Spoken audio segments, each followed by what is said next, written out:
going on here, but you know we're here now. No secrets. Right, for a start, who's going on a bike? Who's ridden a bike down there? Oh, a bit better turn out on bikes this morning, to be honest. A few more hands up, but well done to you. Good day for it. It's probably the last day you're going to get looking at the forecast. So stick your bike away wherever you go, unless you're one of them lunatics who rides in the winter, in which case, good luck to you. Right? Most people know him now, not you lot, but most people know this gent as well, monkey cocky-eating, jungle fever winning celebrity now. He was going up from being a Z-list to being a B-list celebrity, but I still know him as one of Britain's best ever bike racers, Fogarty.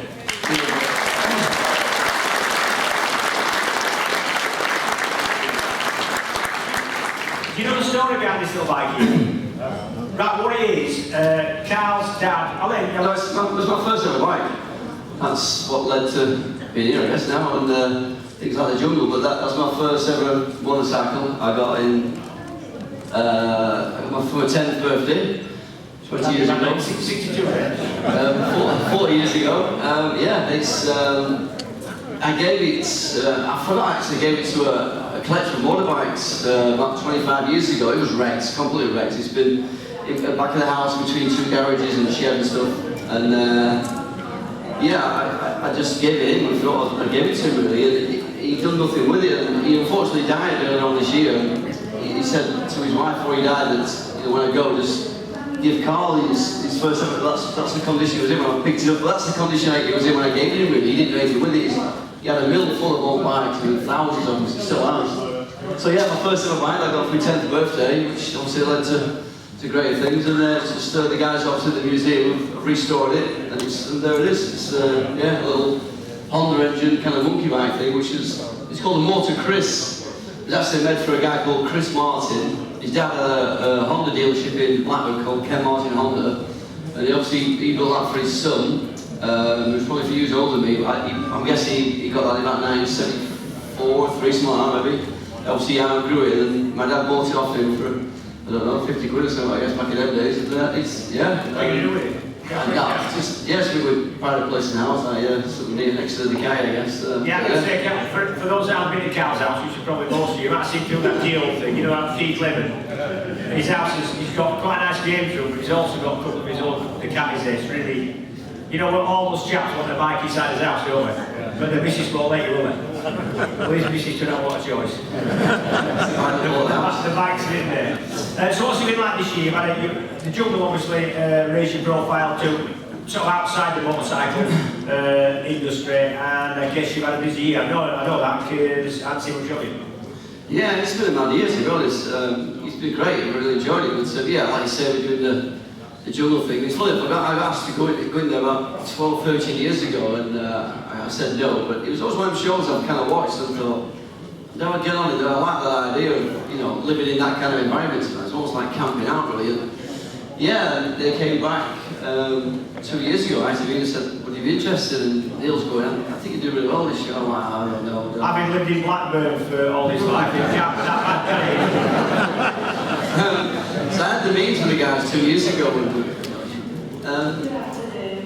yeah, I thought I might go in, but my mum was really ill actually, she still is really ill to be honest, and my wife's had a shoulder operation, so I said, look, I can't really go in, can't do it, they give me them reasons, but if you keep me in mind for next year, I might do it. It came back straight away in March, would have been last year now, March 2014, and said, what to do it, and Macau was dead against it to be honest, and I said, look, I fancy it, so I want to have a go at it. I mean, you might sound a bit carb to want to test yourself in front of like 12, 13 million people every night, see whether you can cope without food, boredom, and a bunch of so-called celebrities, you know, you don't even know. But I thought, you know, what the hell, like, this is me. If people don't like it, they don't like it. You know, I'm not going out there to go and try and further my career, present TV shows and race motorbikes again. There's a lot of people kind of going there to restart their career or to, you know, to get their career going from an early age, you know. But yeah, I mean, I was surprised myself in this, to be honest. How did you fit? All of them? Yeah, I think the long hours of nothing to do, really, and the hunger, obviously, is a big thing, you know, but again, you kind of get your head around it, you know what I mean? I think you almost go past being hungry, it's that hot, and your energy levels drop, and your fitness goes, you're almost too tired to do anything anyway, a lot of time, so you just kind of sit around because you haven't always raced or anything else. It's so hot as well. People forget how hot it is, I think, out there. But yeah, the first 24 hours I went to, they hit me up into the rigs and also I thought, what the fuck have I done here? What have I done?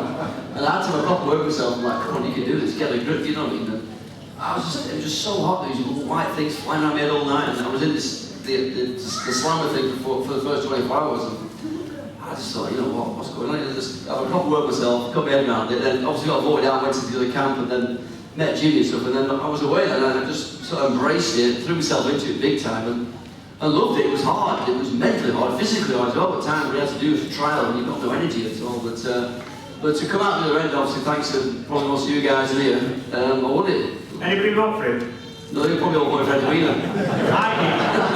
I voted for him twice, but I made sure at a girlfriend's house when I rang up. It's about £1.50, call that. But yeah, I didn't expect to win that at all. I really did. You know what I mean? I thought the first one out.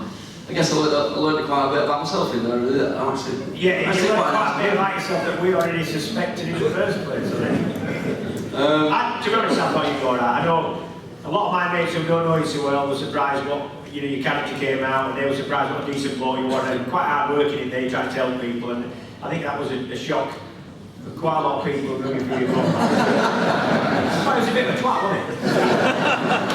Yeah, well, I do apologise for that, but I mean, you know what, I'm a different person when I was racing. You know what, when I was racing, it was all about me, and my own little world. I was just wrapped up my own self and winning races. When I wasn't winning, I was thinking about the next race. And that was a certain character that I was, and you know, I'm kind of a long way from that character that I was sort of 15 years ago, really. So I think that's what people saw for the first time, I guess, in a lot of ways. That just an ordinary guy from Blackburn just simply come around with a bit of laugh, really, just pulled his weight, you know. But that was great. I'll put your name down for Strictly Come Dancing. Yeah, I'll do that. I'll see you throw some shade to the dance. I can dance, no problem. Don't look at me like that. Proper. Two-step, balls, all that shit. And what can be bad about strapping yourself onto some big, busty Russian dancer? And that's a woman, by the way. What's wrong with that? Do you wish you were racing? Because now you're more of a sort of non-motorcyclist or everything else. No, at all. I love the bikes. I don't miss the race anymore. No, I think everyone was through a period. You're probably the same when, you know, I missed it for a lot of years. I didn't really watch it, I didn't really read about it, but over the last 3 or 4 years I've been proper into it again. I've obviously followed the BSB, follow MotoGP, and love it really. I find myself enjoying riding motorbikes now than I ever did in my life before, really. Yeah, because it's about the competition and about the winning. Yeah, I'm doing a lot of off-road riding now. I rode a trials bike for the very first time a month ago. I really enjoyed that. We get a trials bike now, but I love the road bikes, I love the classic kind of bikes, I love the British kind of iconic cool brands like, you know, Triumph and that BSA thing. I love the bike world a lot more now than I did when I was racing, which kind of makes sense in a lot of ways. But you know, I always said back then I just enjoyed winning, not really enjoy riding the bikes. Really, but different now. Yeah, a lot different now. I love bikes. I love being around bikes and on bikes, and yeah, being reunited my first ever one. It's like huge fun time. It's great. I love it. You touched on MotoGP there. What do we? Oh, don't do that. I'm getting so much stick on Twitter. We discussed it this morning a little bit. So you sat through it in the first show. Sorry, but we didn't actually go right into it. What's the thoughts, chaps, ladies and gentlemen? Rossi fans or Marcus fans? So, did he deserve some penalty or didn't he? Right, Carl.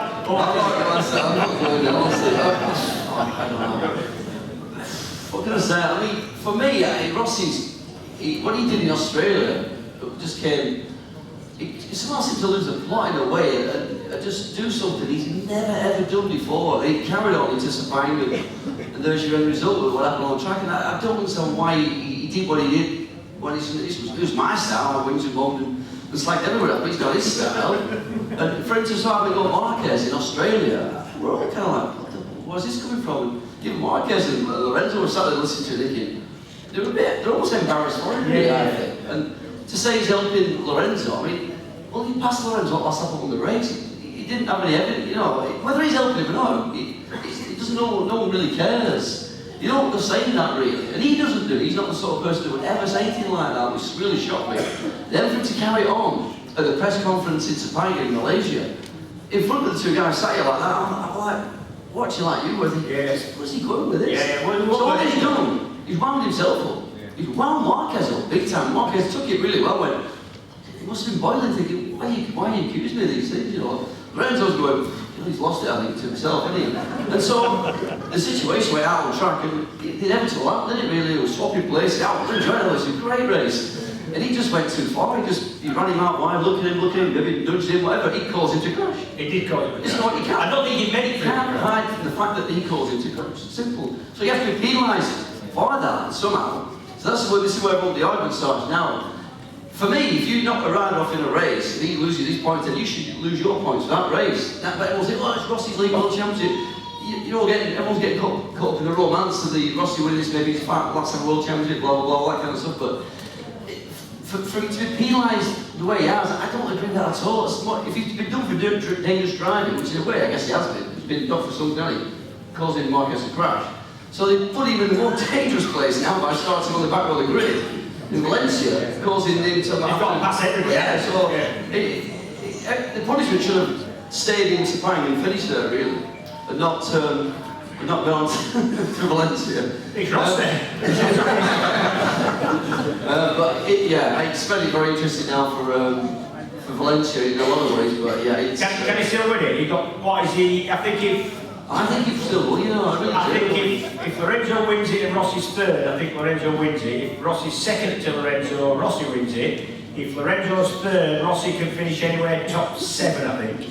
I think it's all down to who's first and second. I think Rossi's definitely feeling pressure. That's why he's been saying what he's been saying from Australia onwards. Because he knows that Marquez and Lorenzo just have that advantage speed-wise. And he knows, I think, they're a little bit faster than him. So it depends on which position them two finish, I think, in Valencia, to whether he wins the championship. Me personally, I think he can do it. There's another good there as well. That's what might play into Rossi's hands. If Pedrosa has to speed to win it, which has looked like he has for the last couple of meetings, well, if he can beat Lorenzo... Even he on the car, he could be the first two, but then he's a big Rossi mate, so he might win. I don't know, I don't know what's going on, but I still think he's going to win it somehow, I really do, I don't know, but I just think everyone just part lane through somehow, and then they'll let the race get on between them 3 or 4 that front, see what happens.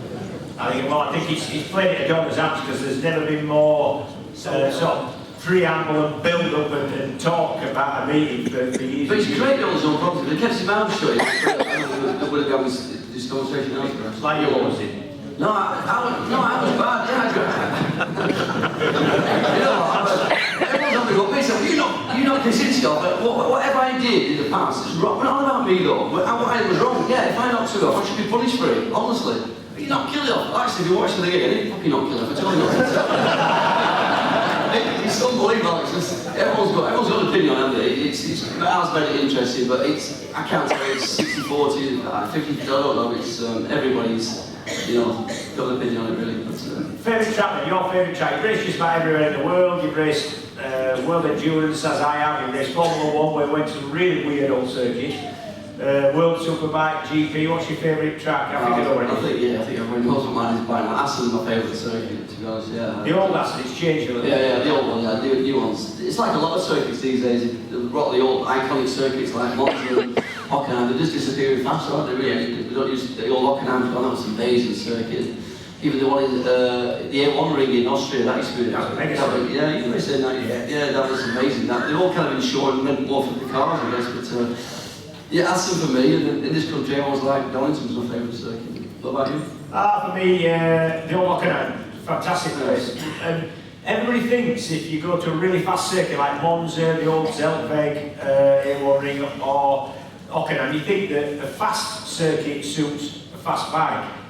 But really, because of slipstreaming, even with a slow bike, you can stay in the mix somewhere, and that's what gets these, like the old Silverstone before they changed that, it was always good racing because you could slipstream back into where you need to be. So I like the old fast stuff. I can't believe, what upsets me a little bit is the fact that riders who are coming through now, 17, 18-year-old lads in VSP, if they get into World Championship racing, they're only ever going to be able to race in places like Barcelona and Valencia and places like that, and they are rubbish now, honestly, it's so bad. Compared to getting stuck behind your fairing doing 200 miles an hour, 6 inches behind the rider in front at Hockenheim or A1 ring, they were just mega places, and they're not going to be able to ride in places. I mean, anyway you're doing 200 miles an hour on a motorbike, there's an element of risk involved in that. But you accept that, and if you don't accept it, you want to be doing a different sport to me, you know. It's, I think TT is still the best circuit as well, that's the most awesome yeah, circuit. yeah. You're never going to replace that, that's the most... Anybody go watch the Outland, Classic or TT? What are you reckon? Yeah, and for those of you who didn't have an hand up then, if you ever get a chance, it might not be on your booking list, but it might be, if you get a chance, just go. The only thing I can say about it is I did 4 years at the Outland, Manx and 4 TTs, so I did 5 years. And it wasn't for me, I was a little bit dangerous for it at that age, and I could see myself getting hurt down there, and I didn't go back, but still love the place, and there's nothing, you see a bike coming through that start finish, and you just, if you're a motorcyclist, that don't flick your switch, there's something a little bit wrong with it, and it's something you don't get on telly, all like the TV coverage of the TT, but until you watch them rattle past you, that's for you. You went and rented a place out there this year, didn't you? Yeah, you know what, one of the best weeks I've had in my life this year. I've always been threatening for years and years to sort of go to the Island, rent a house and get all my mates to come over and obviously watch the race and stuff, and I finally did it. She's been busy, but I said, look, I'm having a week off and started to get this house, and we've got a really good house, a really good spot on the circuit, come out of Middletown, so it's kind of coming towards over a bit of a jump, rather fast right, and kind of a way down to schoolhouse. 140, good fast? Yeah, definitely around there, yeah. It was, yeah, a really good spot, brilliant spot. So, to be there for a full week, and having kind of like a rotation of mates coming, like 3 coming for a couple of days, and they go and 3 or 4 more coming. You know what lads like in bikes, and just so you get the little one to drink, and I'm trying to keep up drinking all this, I can't drink, I'm shit to drink it, so after like 3 days I'm like knackered, and 3 more coming. By Friday I was great, I needed to come on holiday. But so the weather was great as well, it was quite cold, but it was blue sky every day. Barbecue on beers, and just watching bike racing. It was just a fantastic week, really enjoyed it, and yeah, I loved it again. I know that you went to the Island with your dad. Your dad was a front runner in Rostrum, finishing TT man in the 70s. I remember going to watch my dad and hearing your dad's name called out on the channel, you know, on the commentary. Is that why it's got a special place for you? Yeah, as a kid, all my childhood memories really of the TT. It was like this family holiday for us. As a kid, you got a week off school, which was great, and then obviously the race week as well. But yeah, my dad obviously did the roads, and for his second behind Joey when his first ever TT in '77. So yeah, I was always around, and I think that's why I always wanted to race a TT and win the Island TT, because I was kind of brought up there as a kid, really. And yeah, but to get to do that and go on to win it, and obviously move on to bigger things, you know, it was great, and seeing that thing there brings back some well, memories. just going to say, I mean, from what you've told me before, your favourite race at the Isle wasn't actually a race you won. That's unusual for Carl. If you ever ask Carl about anything, he only ever remembers fondly the races he won or the championships he won. He can never say, oh, that was a really good race when I finished third. Never, he'll never say that. But on this, the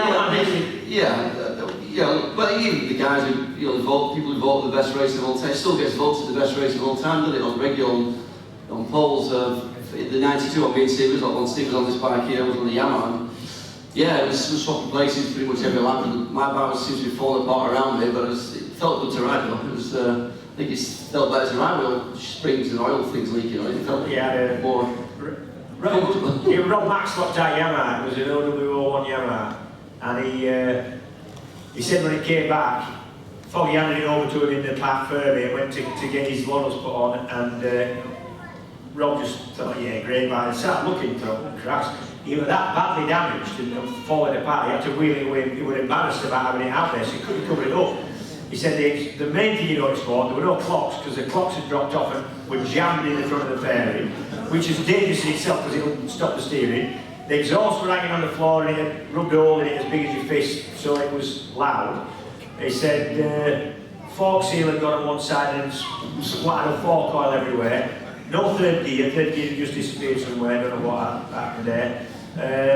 And the worst thing he said was, you couldn't see it first, but a bolt had come loose from the sprocket carrier and sawn halfway through the swing arm. So it would have been about another half lap before the back end had completely fallen off. So, I mean, normally, the thing is about the Isle of Man, if you get any one of them problems, you'll stop, because at Donington, if you get a bit of oil in your tyre from your fork seal going, you might slide off, but you'll be alright. But the Isle of Man, if you slide off and you don't oil, or your gearbox seasons up, you're probably not going to walk back, ever. So, the amazing thing for Rob and for me now is the fact that you kept going on a bike that was clearly dropping a bit. And you knew that. felt good to ride them. So I think, yeah, but the funny thing was when the exhaust blew on the last lap, it was so loud, the bike, it was so noisy, and I just thought, you know what, the faster I go on this thing, the quicker I can get off it.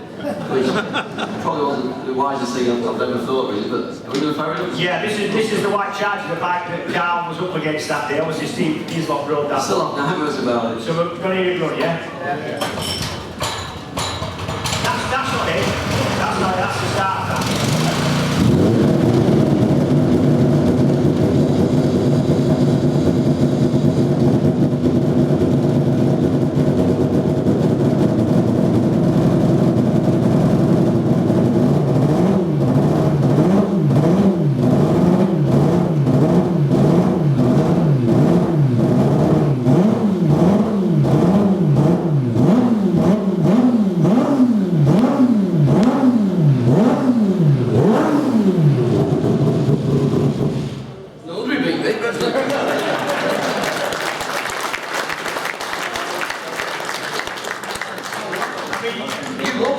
Yeah, you don't know about what this thing is. This thing's a... yeah. Had an accident, not your fault. Hey, when it's playing. You all know it's a rotary, it's a Wankel design engine, which means it's not got traditional up and down pistons. The smoke is all about the fact that to lubricate it, you need two-stroke oil, which it almost operates like a two-stroke. And I race against a lot of those bikes on short circuits with Steve Spray, Trevor Nation, Ron Haslam aboard, and they're always really quick, especially places like Thruxton and Stetton, you struggle to beat them. But we were always brought to believe by our team managers, mine was Mick Grant at the time, that these things were horrible. They were a big, nasty, too much torque, the throttle was stiff, the brakes didn't work, they didn't handle so well, and I believed them, right? So you never felt at a disadvantage, even though they were fast. I rode one of Ron Haslam's old bikes, the JPS one, round the Isle of Man, this last classic TT on a parade, realised that was bullshit, they were lovely. Really nice. The throttle was light, they only weighed about 130 kilos, when a superbike that I was riding at the time and Carl was riding were about 165, so they were 30 kilos lighter for a start. And so you're stopping less weight, but also they had about 120 brake horsepower. And the torque curve, for anybody who doesn't know what that is, power's one thing, torque's a really useful thing. When you're on the throttle, you don't need it in the right gear. Whatever revs you're at, the thing just pulls and goes. Very flat torque curve, easy to understand. And it was lovely. I was really, really impressed with it. So I bet now you're thinking maybe that you shouldn't have been in him anyway. I think I should have revved it up and smoking it out. Yeah, it smells nice already. Hey, we've got a question sticking on us. We have got a chat with a if anybody wants to ask a bit of a question. What's your opinion on Danny Kent and Moto 3 and the shenanigans in qualifying? Good question. What's your opinion on Danny Kent? I don't know what happened, to be honest. I missed that. What? Well, he got dumped, didn't he? I don't know, you know sort of story. I don't exactly know what happened. I don't know what the practice thing. I know that for me he's going to win championship. Yeah. Just in qualifying, the way that they're going to change to qualifying for next year almost certainly. A few of them got why did they do something? In a certain sector or something? Yeah, they just trying to get a toe. Yeah, well they need a toe on everything. You need a toe, that's the point. Anything with as little power as you've got, a toe's a massive thing. You see it in Moto 3 in BSB. So was he hanging back for a toe then, Danny? So when there was somebody else on the fast, kind of do a dangerous thing. I don't know. Can he win a championship? How many points in? Can he win it? Yeah. Just two. If you finish, I think he can win it. It's been hanging it's sort of there for the last sort of month or so on this now. Yeah, for me he can win it. Good lad as well. Smart lad, talks really well. He's alright, he's what motorcycle needs. My question is then, what's gone wrong with World Superbike as far as we're concerned? Why aren't the crowds going? Why is it not what it used to be in our day? Too many bricks? They took away the TV. They took away what?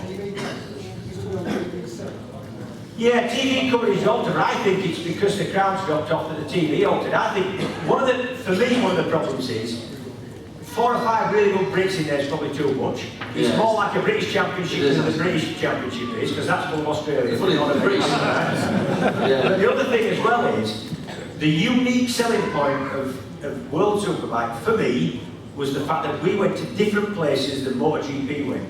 So we went to places like, we went to Albacete, we went to Monza, we went to Brands Hatch. all them circuits that MotoGP don't go to, when they were the best meetings. We had, you know, we remember the days, and you probably most of you know, where there's 110, 120,000 people at Brands Hatch for a weekend. Well, you're not going to get that at places like Silverstone, in my opinion. So I think the circuits, they've been too much like MotoGP. It's the same people running it. And for me, probably next year looks like we've got factory Yamahas back. 2 teams probably running factory Yamahas. We've probably got Aiden from MotoGP, which if he can get near the front, that's going to be good for the championship. But it certainly needs a boost somewhere, doesn't it? What's your opinions? Need a fast Honda. Fast Honda? They're not going to get a fast Honda next year. I think it'll be the same Honda next year. And in my opinion, Van der Mark's been doing a cracking job on it. He's no mug, that boy. No mug. Good lad is Michael Van der Mark. Anyone got a question? Hang on, wait for the mic, Basically, what's happened to the sidecars? What's happened to sidecars? Yeah, we don't see them on the main line. I don't know, the sidecars are a funny do. I mean, I get on quite well with most of the sidecar lads, and you know what I like about sidecars? Sidecars are like solo races used to be 15 years ago. They're all grubby fingernail, do their own mechanicking, drive their own vans, and do their own sets where a lot of what's happening in solo, especially the Rich Championship now, is basically kids with rich dads paying for a ride who are just going to turn up and throw their leg over a bike and have a big moment on. So I love the idea that sidecar racers still do their own stuff and still get dirty and still work and graft hard. But as far as where it's going for a championship, I'm not so sure. I don't think it looks clinical and clean enough for the TV. I don't know, it's been quite popular in BSB this year, but only with a certain amount of people. Yeah. I don't know whether it's got this sort of outward appeal really. But I get on well with sidecar lads. To see enough of it here, you've got to go to a club meeting basically. Yeah. Or a non-main line. You do get a group of people who love to watch sidecars. What I can tell you is, if anybody offers you a go in one of them Formula 1 sidecars, run. Right? Run and then hide and don't come out till the noise has stopped. Right? I had a go on one. We were at a place called Imola, which I'm sure Carl will agree is one of the best circuits in the world. It's in Italy, and it's right in the middle of an housing estate, really. The People's Garden backs onto the circuit, and you can look over the fence and watch World Championship racing. And there's a World Championship sidecar race there, and half the grid's Brits, a lot of Brits in there. And these are Formula 1 things. These are engine behind you, big 1 litre sports bike engines, 190 horsepower, long outfits, not the ones that race the TT, the Formula 2s. These things are fast, faster than I thought. And they're doing these, they call them passenger laps, or taxi rides. And they asked me, I was doing World Supersport that weekend, and on the Saturday night they had these taxi rides, and I said, hold up, and I went with a guy called Bill Phillips, right, who was about top 10 man at the time. And I said, I'll go, and I wasn't scared nothing back then. And I said to him, Bill, don't look about. I don't want you taking me for a ride that you take, you know, your mum. I want you to get your head down and have a go. You know, I wish I'd never said that. He says, right, if you've had enough, just tap me on the back and I'll knock it right off. And then let go of handles.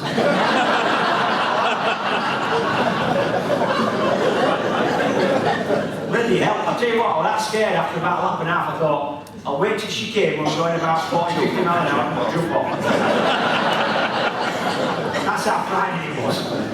Yeah, terrible. So don't ever have a go there. Terrible. Just one there. He's asking some questions. You again? He's not open mic, you know, you're only in one turn. Well, I volunteered to go in one, in a front exit job. And that look what's happened to you now, you're only 26. Yeah, finished up with a guy called Eddie Toombs from Farrowworth down the road here. I've heard of him. And he said, I've just put it together. He said, I'm sorry, we haven't been able to put any padding over the back of the bike. And the passenger's gone down with flu. And That's what he told you. Finished up with a mouthful of grit after 2 races. Oh. And bruises for about 3 weeks on the hip and that. Yeah, they're terrible things. Honestly, sidecars, you've got to respect it, because them passengers must be strong. Christ, there's so much G-force. You never get, you know what I know about, you never get a solo, you never get G-force. That's why you don't need, the carburetors will always work, because it's always in perfect balance.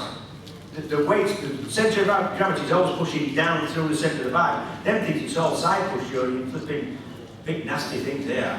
Working the devil, but I do like the sidecar. Just like the mobility scooter. Yeah, but guys, it's just like the mobility scooter. Get this. You know you've got to respect an engineer. Especially when an engineer does something really stupid and pointless, but you can understand the work that's gone into it.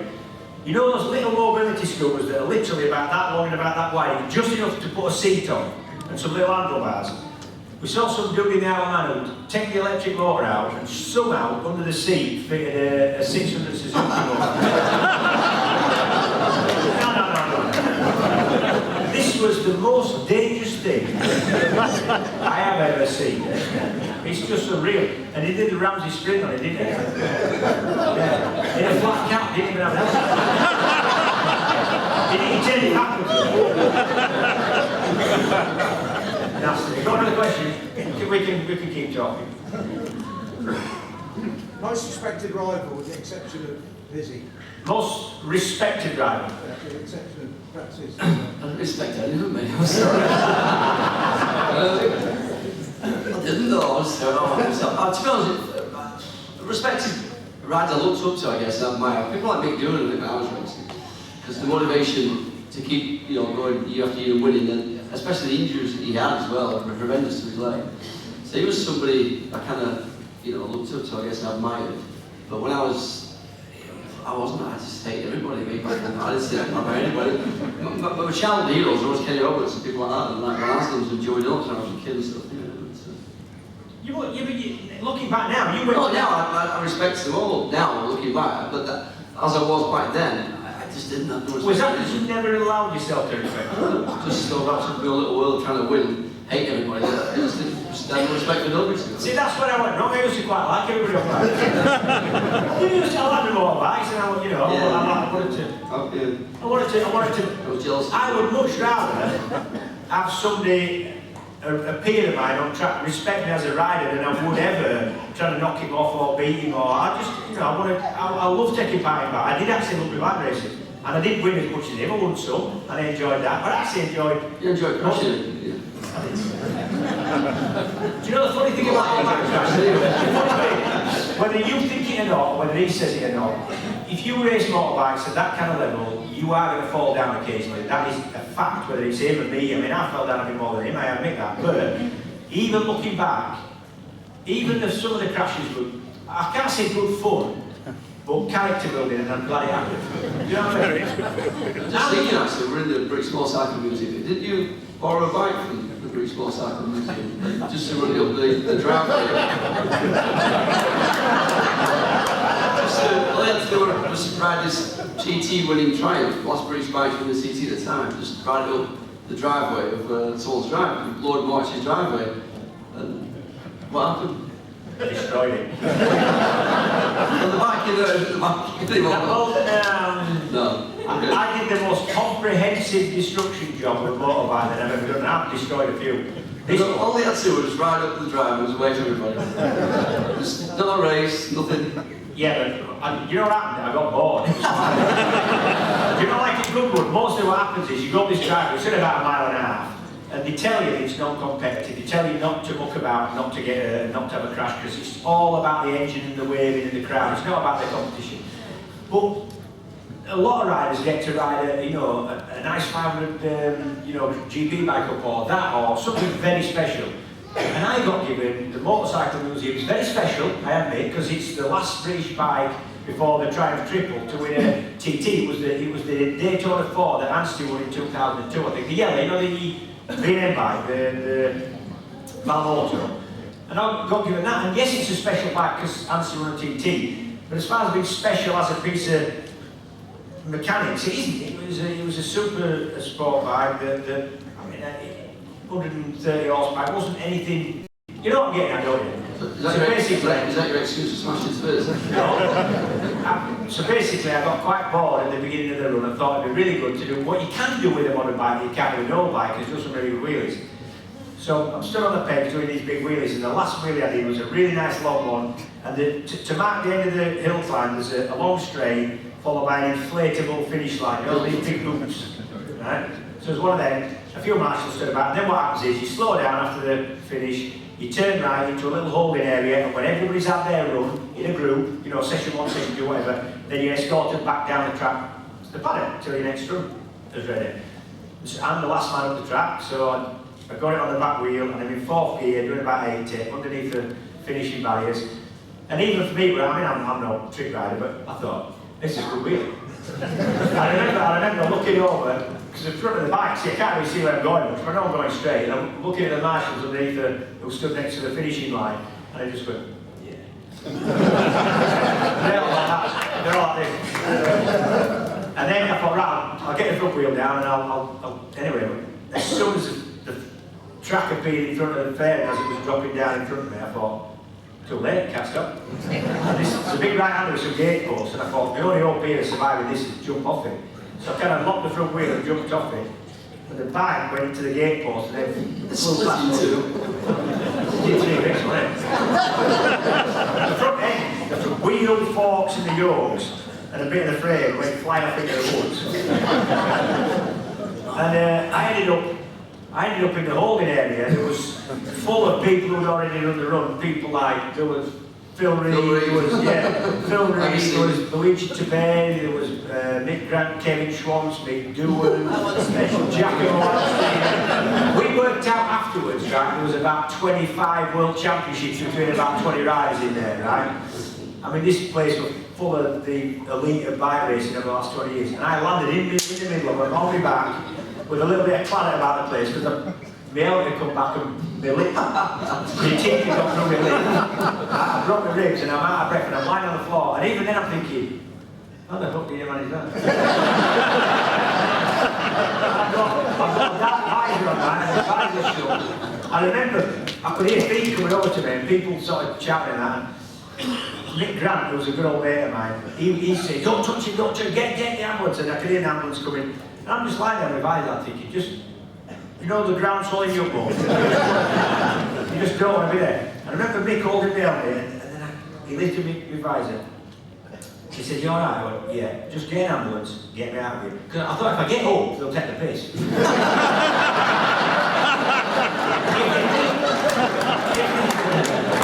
they think I'm really badly injured, they might have been more pity, right? Even though they know they're self-inflicted, right? So I just said, get an ambulance, get me on a stretcher, get me out of here, right? And as I looked up, there's all these famous faces looking down at me, right? And mostly, they had a look of concern on their face. But probably the most famous person who were watching, whose face I saw, was Jacob Agostini, right? He's looking down at me, and his face, I can see it now, if I shut my eyes. His face, he had this look of, if you could put a caption to it, it would be, who is this English one?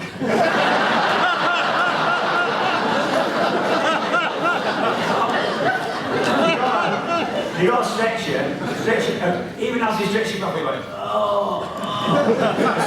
As soon as the ambulance back door shut, I went, right, I'm alright, lads. I'll see you next year. You did invite you back? Yeah, it took him 2 years to invite me back. Yeah. But, in my defence, the bike was smashed to bits, but even before I got home, I'm going up the M1, and I'm on my phone, and I wanted to speak to Carl, because Carl's then team manager for the Patronus thing that year was Jack Valentine, and Jack Valentine only ran that bike the year before, so I was hoping that Jack had some bits left so I could repair it. And between Jack and Triumph, I bought all the bits to put it back together, so at least the museum got a bike back, and I did apologise for it. So, it was so funny, because when he rang me, I was on the beach in Misano, we just finished the race, it must have been Saturday, Sunday, whatever it was, and I'm on the phone to him, and I said, you've done what? And I just dropped to my knees in the sand, and I couldn't breathe for laughing. I was sort of relaying the message around the beach to people like the Elogians and other people what he's just done, and I was crying laughing. He passed it over to Jack, but at the same time, Andrew, his wife then, was on the phone to Ricardo saying, you fucking bastard, he's crashed me. I bought a £500 dress and I'm not even going to the ball. We're not even going to the ball now. she said, we're driving up the motorway, right, and my nose was all strapped up, and I'm driving up the back, right, she goes, I still don't see why we couldn't go on the motorway. Are you kidding? Didn't be clapping me like that. The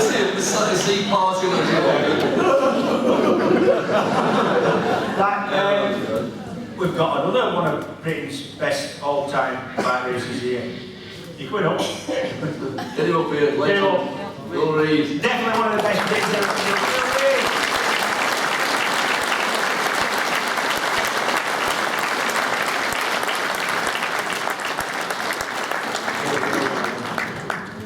Now, Phil, you'll never want to shy away from a situation where you've got to speak your mind. What's your take on the Rossi thing? Because I need to know. You know your stuff.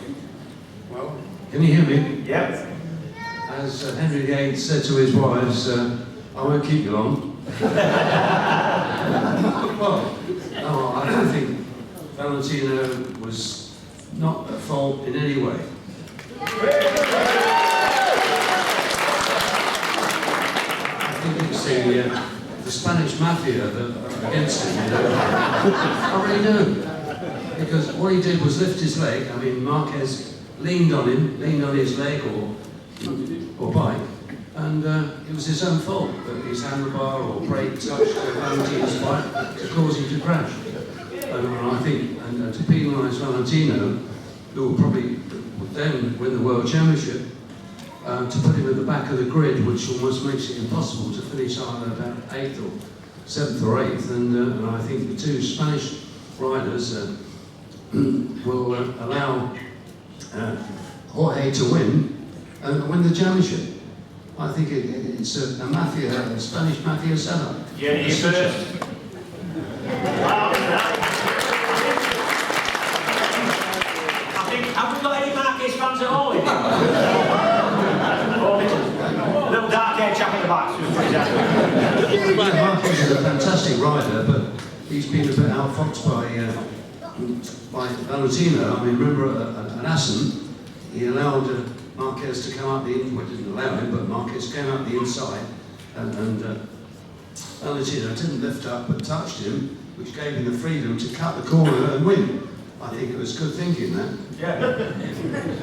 Phil, you raced with some of the iconic names of the era that I remember watching as a Not kid. with you, though, did I? Not with you. I'm No, I sorry. mean, no, because one of the things you can't do is compare who was a better rider across the years. You've got to take No, it's people true. with their peers. Right? Writers and So all bikes the and people who years, raced, yeah. Saarinen and Pasolini and Agostini, who were the ones that you... Well, I remember most racing respected? at Pasolini at Riccione on the road circuit in the wet, especially with rain, and I was catching up through the chicane, and I was about to outbrake him into the first roundabout, and couldn't see the white lines I was on, and I actually did pass him, but I was sliding down the road at the time.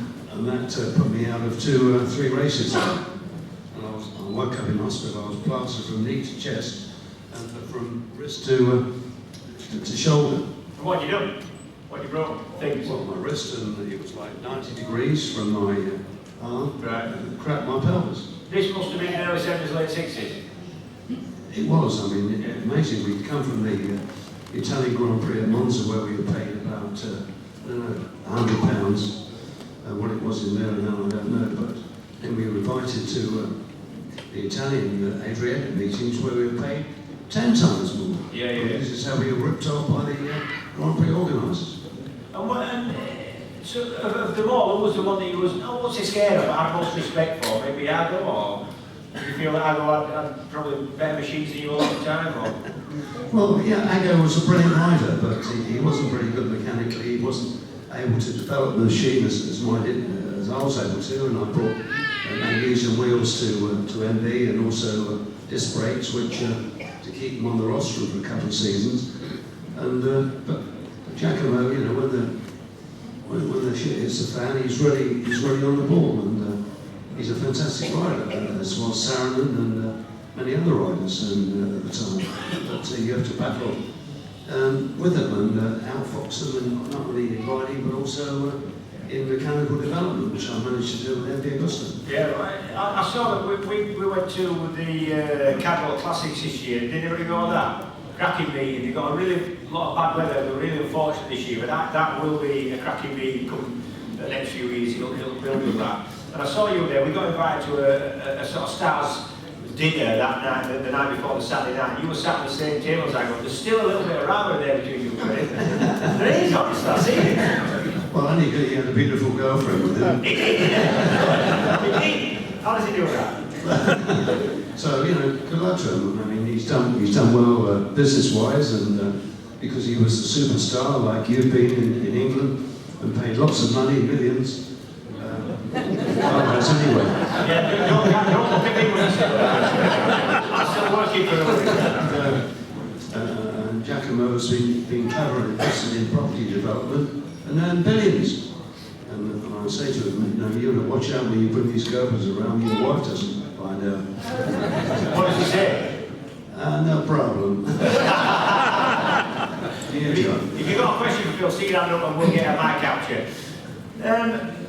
The bikes you rode 2 strokes, 4 strokes, won championships on them all. What do you say your favourite bike was? Because you rode some Yamahas that we can't even comprehend now. V4, disc valve, 125s. You know, I rode a lot of crap bikes in actual fact, and obviously when I was starting with Yamaha, it was a very, very steep learning curve, you know, and once we were at Suzuka testing the 4-cylinder, 250 4-cylinder, and which was a really quick bike compared with the competition, and we came in and told the engineers, it handles really badly. They couldn't understand it, just standing in the pits and watching the bikes whiz down the first corner.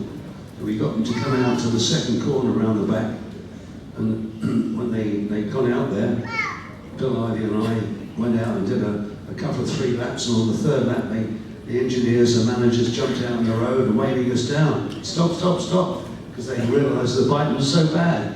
It was coming through the corner with it shaking its head, and I think they realised what we were talking about. Were you instrumental in the development of that chassis? Did you make it into something you could actually ride? Because obviously you could ride it eventually. Well, yeah, it wasn't handy. What they did was strengthen the chassis 25% by putting gussets in, and that still didn't work. But then I tested the forks of the last year's machine and got them to change it to the new forks, the Cherry Army, and it cured it. Yeah. Just with the damping in the forks. So which one's your favourite bike? Which one, if you could have one sat in your lounge now, which one would it be? Well, they're all shit.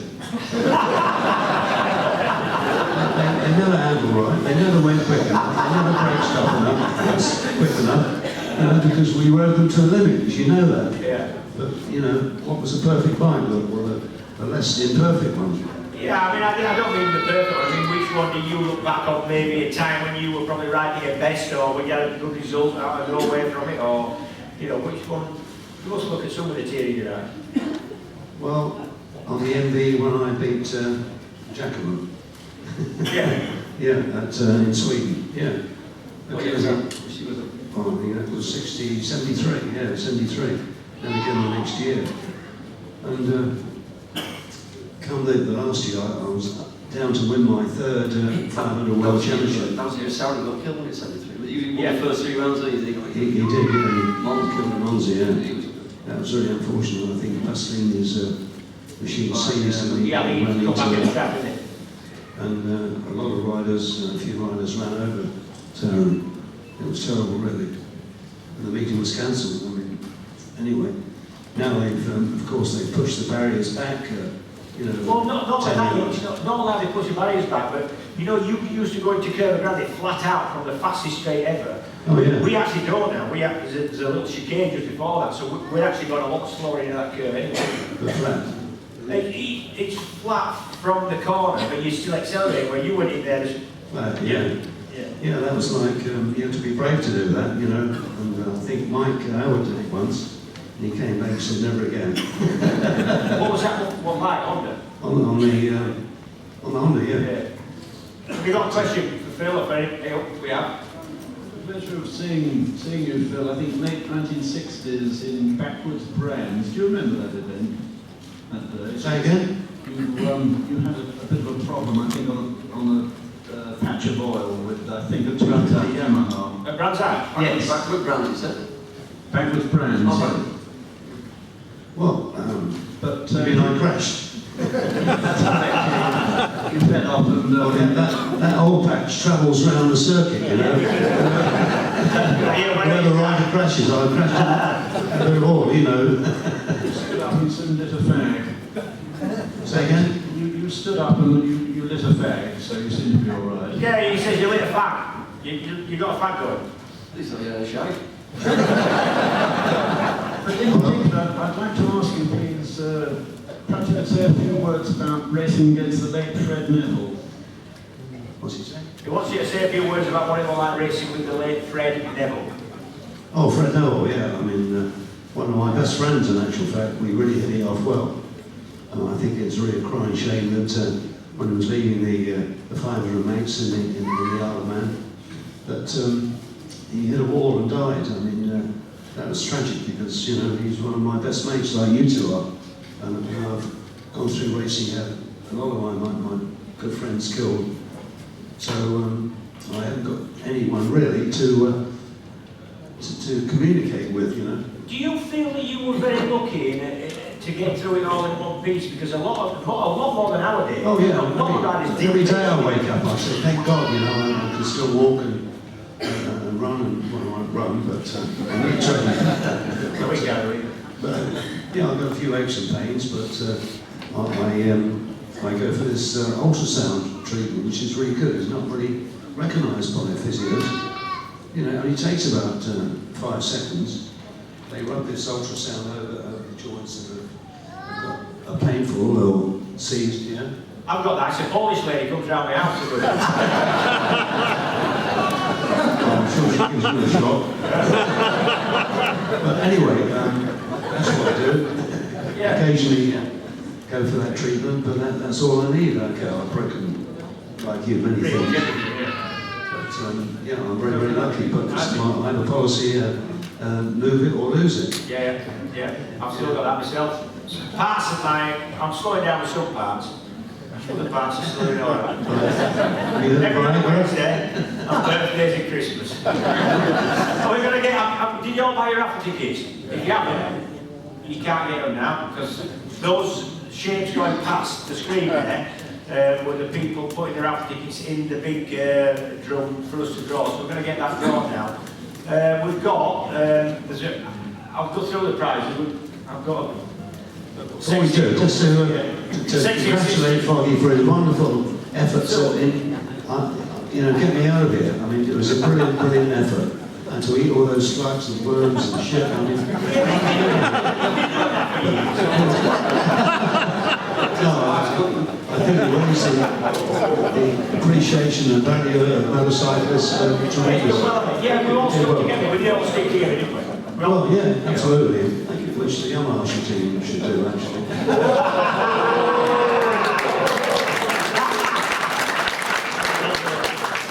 So, third prize in the raffle we're just about to draw is a lunchtime weekend spa break for 2. We don't know what that is. I don't think it's at Spa, I think it's a spa break. Well, listen, if it is at Spa, bloody great place, that is. And it's been ruined now. It's been ruined now, but even the new circuit's good. I never went to the old one. The old one was something to behold, wasn't it? Yeah, it was. The fastest circuit ever, in terms of average speed. Second prize is a 1965 BSA Phantom D7 175. Oh no. The first prize is 1948 Vincent Rapide, and it's going through the workshops now to be bought back to brand new condition, worth about 40k plus. So get your tickets ready. We'll get, if we're ready backstage, we'll get to that. Right, well, we're going to get Phil and we're going to get Foggy to pick a ticket each out. The winner might not be in the room, I've got to say before, because tickets have been sold through the press for quite a while now. So, but if it is you and you've won the Bantam, I want you to stand up on your chair and scream. Give it. Bro. Oh, hang on, let me put my foot on it. It's not spinning. It's a bit bad. So this will be in reverse order. That'll do. Right, so, Carl, pick the first one. That's the deep thing, isn't it? Christ.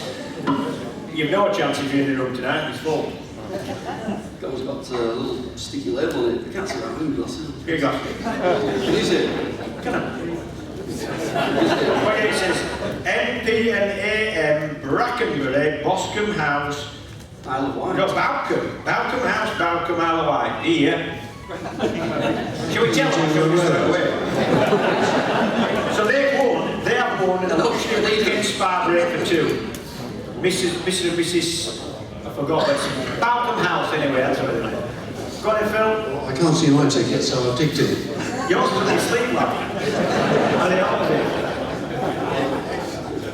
I'm having a big sort out here. Christ, you don't know what's it got now. There's one here, which is David Barton. Dave Barton. Oh, where's he from? David Barton, well, he's got an email. Oh, that'll do. Then we'll get over him. He's won the BSA Bantam. So close to the repeat.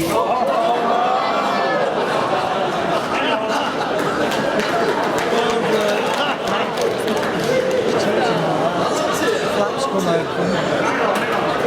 Turning around to make some open flaps out. Christ. You give him a simple job.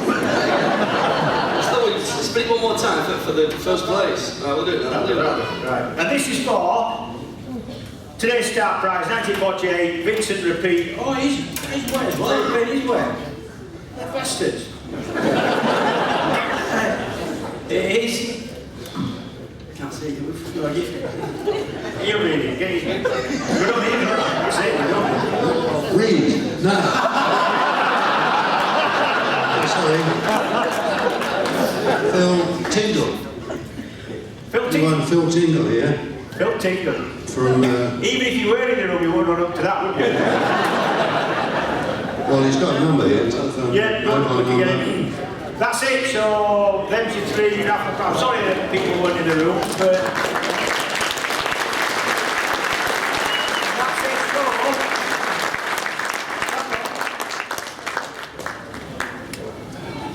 Can you give us a picture? we're a bit of business.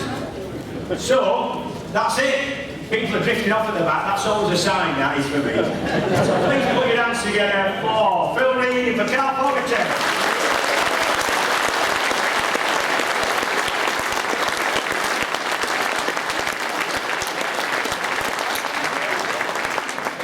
Anyone on the page stripper?